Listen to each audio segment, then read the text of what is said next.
kita harus ingat bahwa ini semua kan uang uang negara ya. Harus dipertanggungjawabkan. Gimana pun juga tidak mungkin kita menggunakan uang negara yang akuntabilitasnya dipertanyakan.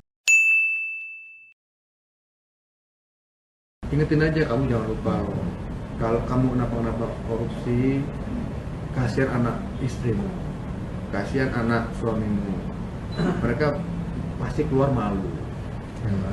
Anak-anak kalau apalagi kalau masih kecil ke sekolah dibullying teman-teman, dia pasti nangis. Nah, jadi pendekatan humani seperti itu kalau saya. Mungkin suatu saat ada mekanik ada sistem-sistem insentif yang dikaitkan dengan kinerja. Menteri Sosial Juliari Batubara terseret kasus dugaan suap pengadaan bantuan sosial penanganan COVID-19 di Kemensos. Juliari telah ditetapkan sebagai tersangka.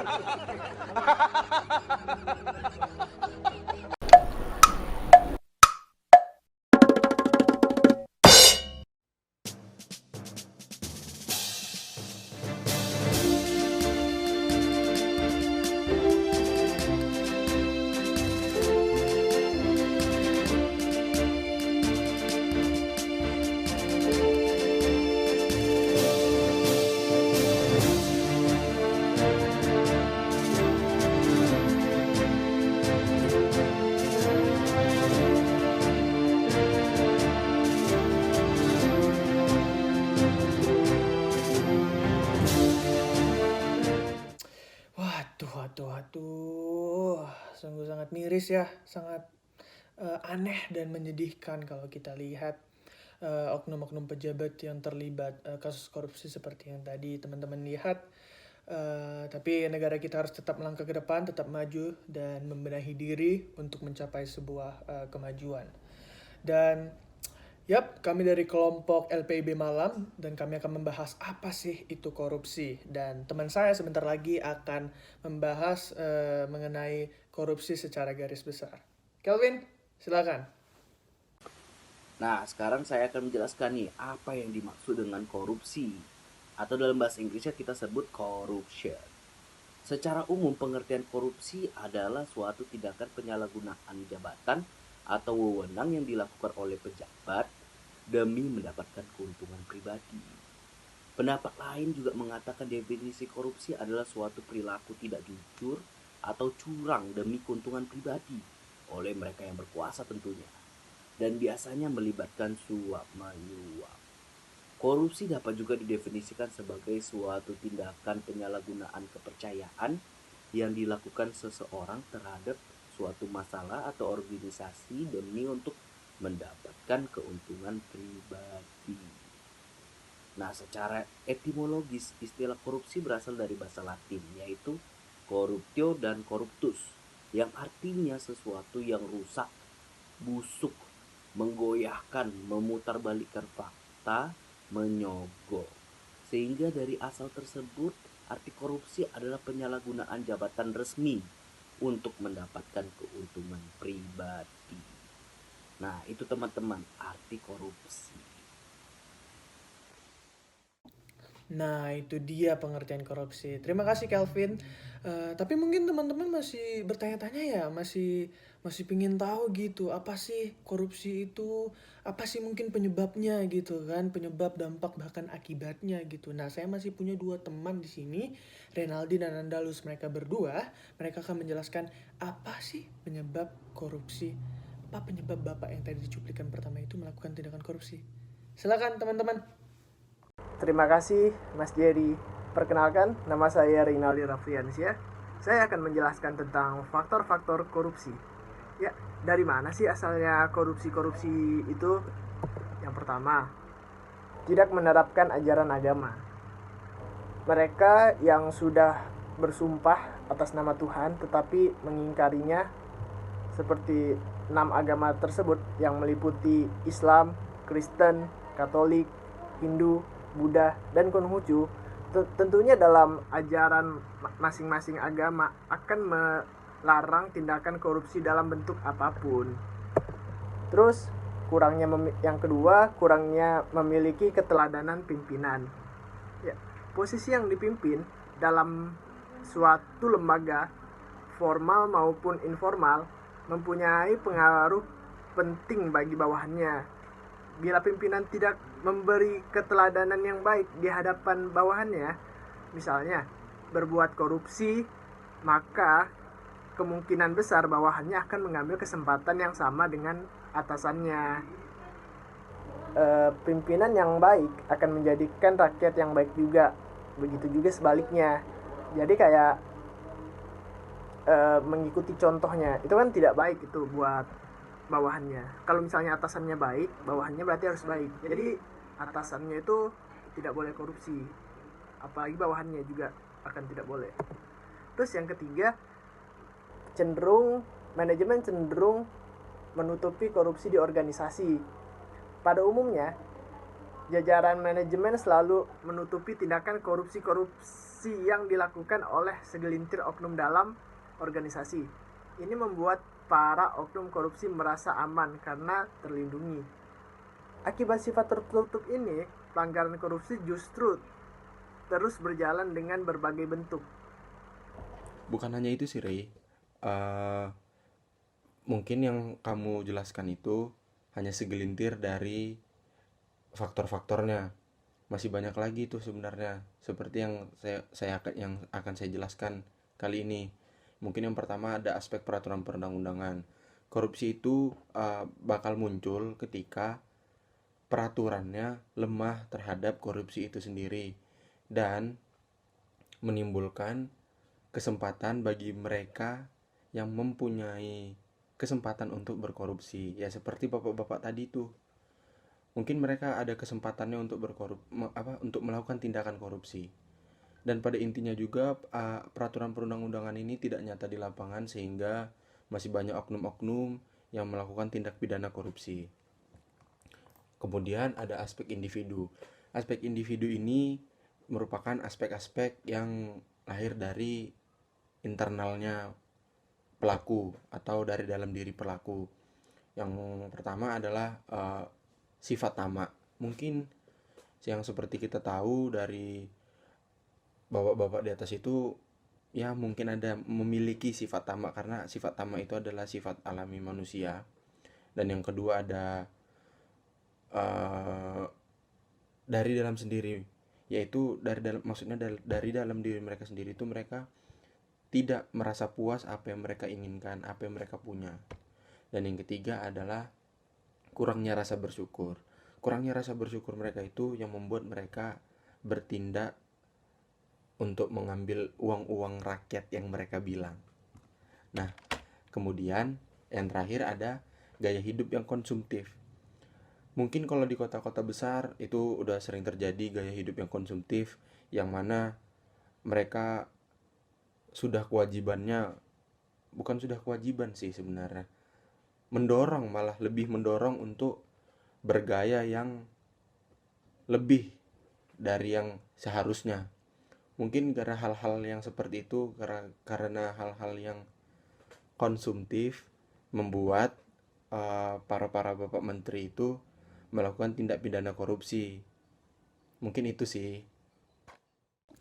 Nah, itu dia teman-teman penyebab dari Bapak itu berani melakukan tindakan korupsi. Nah, tapi mungkin teman-teman masih bertanya nih, kalau ada sebab pasti ada akibat. Nah, saya masih punya 2 teman lagi nih, Pandu dan Nabian. Mereka akan menjelaskan apa sih dampak atau akibat dari korupsi. Silakan, teman-teman. Baik, perkenalkan nama saya Muhammad Pandura Kasiwi. Jadi di sini kita akan membahas tentang dampak dari terjadinya korupsi.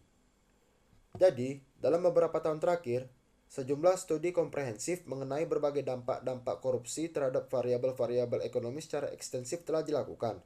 Namun, ternyata korupsi ini tidak hanya berdampak dalam satu aspek kehidupan saja, seperti yang diterangkan dalam penelitian-penelitian, melainkan juga korupsi ini menimbulkan efek domino yang meluas terhadap eksistensi bangsa dan negara.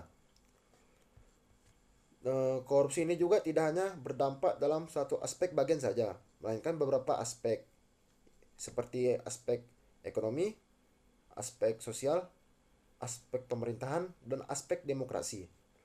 Kita akan bahas dari aspek ekonomi terlebih dahulu. Jadi, dampak korupsi terhadap aspek ekonomi ini, seperti yang kita tahu, dampak langsung yang dirasakan oleh orang miskin. Yang pertama, mahalnya harga jasa berbagai pelayanan publik. Yang kedua, rendahnya kualitas pelayanan. Dan yang ketiga, sering terjadinya pembatasan akses terhadap berbagai pelayanan vital, seperti air, kesehatan, dan pendidikan. Seperti sebuah pepatah, yaitu "The price of corruption is poverty", yang artinya harga korupsi adalah kemiskinan. Mengapa demikian? Jadi, seperti yang kita tahu, bahwa ketika seseorang yang memiliki kekuasaan atau orang-orang kaya melakukan sebuah tindakan atau perbuatan korupsi, maka orang-orang yang masyarakat kecil atau yang ekonominya menengah ke bawah itu akan merasakan dampaknya, yaitu dampaknya itu kemiskinan. Terus, dampak yang tidak langsung ini juga umumnya memiliki pengaruh atas langgangnya sebuah kemiskinan. Pada tahun 2000 sampai 2001, The Partnership of Government Reform in Indonesia and the World Bank telah melaksanakan proyek Corruption and the Poor. Proyek ini sebuah studi tentang dampak dari korupsi ini terhadap orang miskin atau kemiskinan. Terima kasih kepada Pandu. Saya Abian, dan di sini saya akan menjelaskan dampak sosial yang disebabkan karena adanya korupsi. Korupsi sudah tidak diragukan lagi dapat menyuburkan berbagai jenis kejahatan yang terdapat di dalam masyarakat. Menurut Alatas, melalui tindak korupsi, sindikat kejahatan atau penjahat perorangan dapat leluasa melanggar hukum, menyusupi berbagai organisasi negara dan mencapai kehormatan. Berikutnya, dampak yang ditimbulkan korupsi terhadap fungsi pemerintahan. Korupsi tidak diragukan menciptakan dampak negatif terhadap kinerja suatu sistem politik atau pemerintahan. Korupsi yang berdampak sosial sering bersifat samar dibandingkan dengan dampak korupsi terhadap organisasi yang lebih nyata.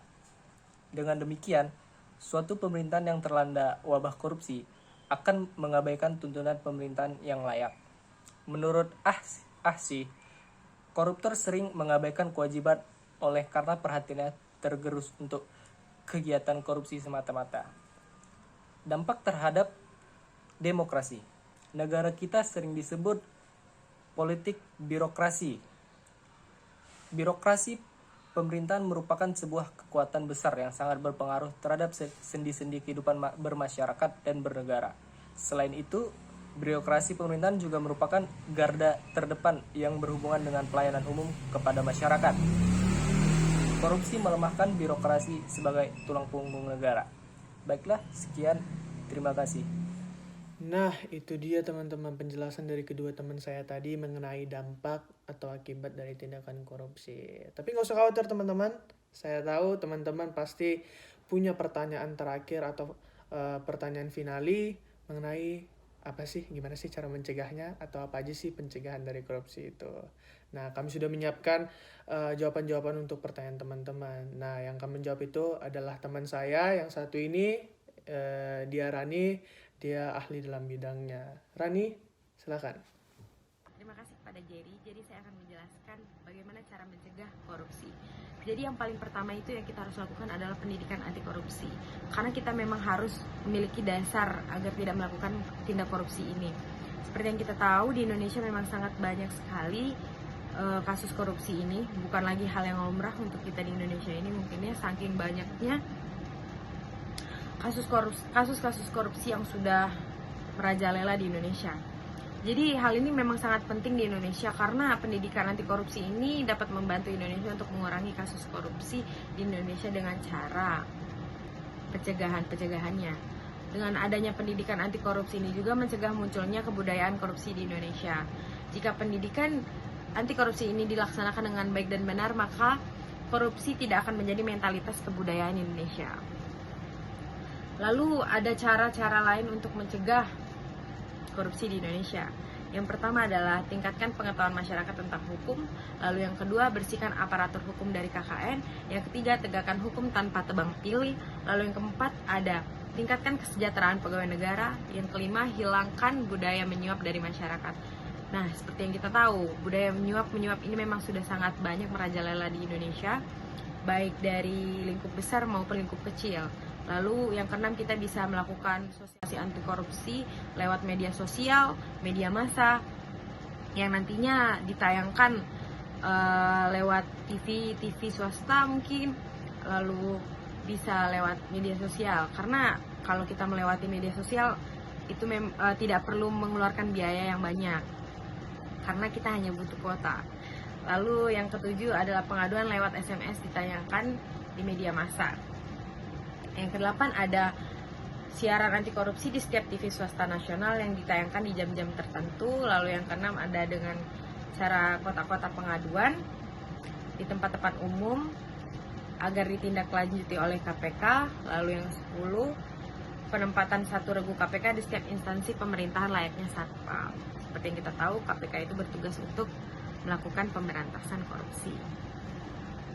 Jadi memang korupsi ini sudah sangat banyak cara pencegahannya, baik itu dari dalam diri sendiri, seperti kita harus memiliki sifat yang jujur, apalagi kita memiliki agama yang seharusnya kita berpegang teguh untuk tidak melakukan hal-hal keji seperti itu. Apalagi itu sangat merugikan satu pihak ya, seperti yang kita tahu.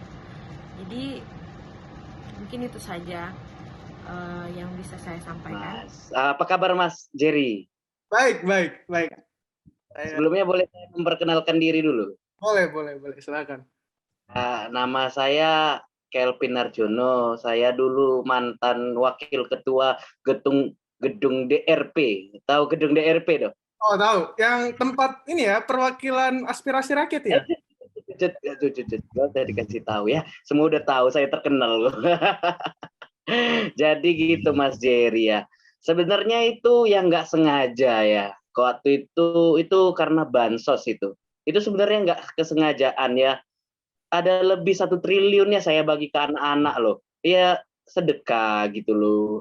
Tapi ya saya ditangkap sama KPK. Tapi ya sebenarnya memang korupsi itu tidak baik. Ya saya juga di penjara ini ya dingin.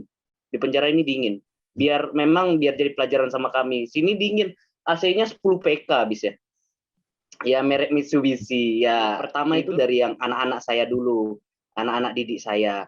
Itu tiba-tiba ngasih, katanya ada info kalau misalnya ada kelebihan dana. Jadi ya saya juga ya udah ambillah untuk kalian gitu loh. Gitu loh Mas Jerry. Jadi ya tapi tetap namanya mengambil dari kelebihan dari dana masyarakat ya tetap salah. Jadi saya ya hukuman saya terima lah di penjara ini yang lumayan enak lah. Daripada di sana ya kan nggak bisa kayak gini ya kan. Di Australia nggak bisa kayak di Indonesia. Ya jadi gitulah Mas Jerry ya. Ya semoga lah ini jadi pelajaran bagi saya dan rekan-rekan saya yang di sini. Korupsi itu tidak baik. Ya gitu. Tapi ya kalau sikit-sikit nggak apa-apa. Kan udah jadi turun menurun itu, iya kan Mas Jerry ya. Jadi rahasia umum ya Pak ya? Hai, iya gitulah. Oh, jadi itu sangat lumrah ya di sekitaran pejabat-pejabat negara kita. Ya seperti itulah ya kan Mas Jerry ya. Sebenarnya saya tidak boleh terlalu banyak bicara ya Mas Jerry ya, nanti saya ditambahin lagi. Gitu. Tapi seperti ya Mas Jerry. Bapak menyesal nih. Soalnya waktu di depan hakim Bapak berkata bahwa hukuman ini sangat berat dan harus dilepaskan dari bahu Bapak karena Bapak mempunyai anak-anak yang lugu dan manis yang harus ditinggal selama. Ini memang sangat berat ya. Biasanya saya kalau di rumah itu makan steak, di sini saya makannya rendang. Aduh, itu sangat berat loh. Jadi, itu sangat berat dan sangat-sangat menyiksa loh. Untuk 4 tahun, saya untuk ngurangin pidana saya yang dari 10 tahun ke 4 tahun ini ngeluar banyak biaya loh Mas Jerry. Jadi ya menurut saya ini sangat berat hukumannya bagi saya. Apakah itu hasil korupsi, pengurangan hukuman? Waduh, ya jelas itu uang saku saya yang kebetulan memang dari sos. Baik, Bapak. Ya, bukan saya aja loh Mas Jerry, masih banyak kaki tangan yang lainnya yang mau membantu saya toh. Kan saling menguntungkan. Ya, jadi kalau bila istilah cukong-cukong itu saling cuan gitu, Mas Jerry. Kenapa hanya Bapak yang terlibat atau yang mendapati dampak dari kekacauan ini, Bapak? Dampak dari korupsi ini. Kenapa ante-ante Bapak tidak tertangkap juga? Ya, jadi gini, yang paling nampak kan yang paling besar namanya kan saya. Baru yang ketuanya kan saya.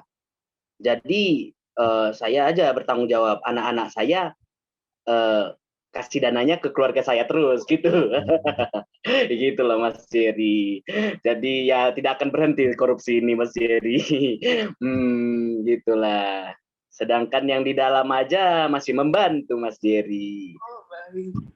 Iya, saya kemarin coba belusukan ke ke lapas koruptor. Itu sebenarnya ya gimana ya Mas Jerry, itu udah hukuman bagi kami. Biasanya kalau kami di rumah tuh kasurnya udah ditemenin sama mbak-mbak. Di sini kami sendiri gitu. Jadi ya udah tersiksa lah kami sendiri ya. Menderita ya, Bapak ya, sangat menderita ya dengan hukuman. Wah, sekali loh. Ini AC-nya dingin loh. Ini saya matikan dulu. Bentar. Aduh, dingin sekali. Ulu PK kalau masih Mitsubishi ini. Menderita ya, Bapak ya. Dan Iya. saya dengar juga banyak dari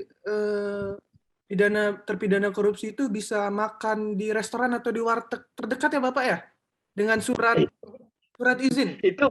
Itu belum seberapa loh. Teman saya kemarin kena korup, dia nonton tenis. Siapa namanya? Si Agus ya, Agus. Lupa saya. Itulah itu. Nonton tenis dia. Oh, Gayus. Bang Gayus. Nonton tenis kemarin ngajak saya itu. Tapi saya lagi nonton badminton waktu itu. Kan olimpiade itu ya. Baik, Pak. Iya. Oke, Bapak. Terima kasih Bapak atas waktunya. Semoga Ya, monggo.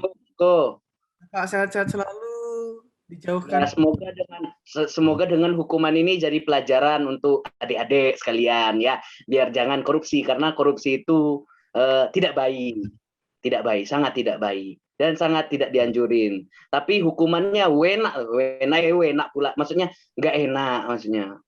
Iya. Baik Bapak, terima kasih atas waktunya. Mas Jerry, ada mau dispensasi hukuman saya nanti kirim loh. Kirim aja nomor TF Mas Jerry dari sini ya. Wah, tidak apa-apa Pak. Terima kasih, saya tidak perlu Bapak. Kamu dipikir-pikir dulu. Nggak usah Bapak, terima kasih Bapak atas tawarannya. Mohon maaf Bapak kalau ada kata-kata yang salah, tapi terima kasih atas waktu dan penjelasannya Bapak sudah sangat cukup sekali untuk diperlihatkan kepada masyarakat kita semua betapa bobroknya pejabat-pejabat yang ada di negara ini. Jadi terima kasih Bapak. Mohon maaf. Iya, Mas. Jadi gitu rekan-rekan semua, kalian sudah lihat betapa bobroknya korupsi, dan bukan hanya korupsi tersebut, dampak dari korupsi dan hasil dari korupsi tersebut.